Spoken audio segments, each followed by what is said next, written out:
When was it that there was, initially it was women's history, and then there's this shift towards gender. Now what period does that occur in?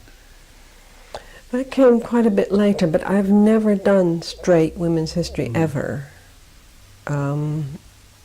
Because that Munby material was all about the relationship between the two of them, and in fact one of the criticisms of that long piece I did on them was that it was really from his point of view and making her too much of a victim.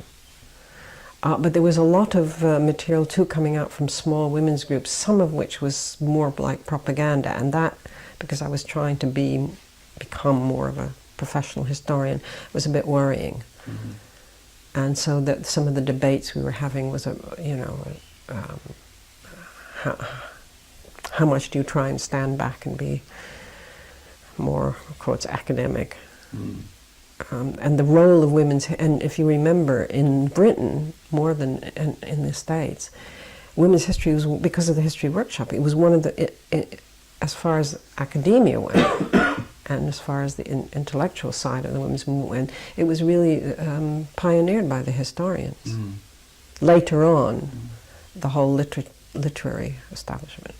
But there were also, because I was in touch through Diana Leonard and so on, and I gave a paper at Oxford too, in Shirley Ardner's seminar.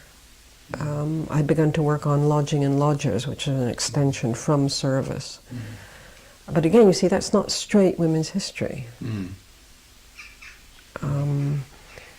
So for you, coming to the idea of gender was really like a return to, or perhaps seeing where you were all the time. That's right. Yeah. Only it then had a name, and I was struck looking back. I wrote the Munby article was published. I wrote it in 1974, and it was published a year or so later.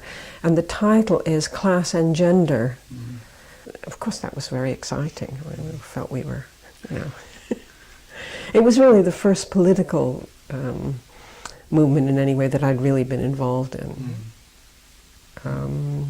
Except a bit in Oberlin was a sort of hothouse of that sort of thing, but to be really involved in it, and that was very exciting time.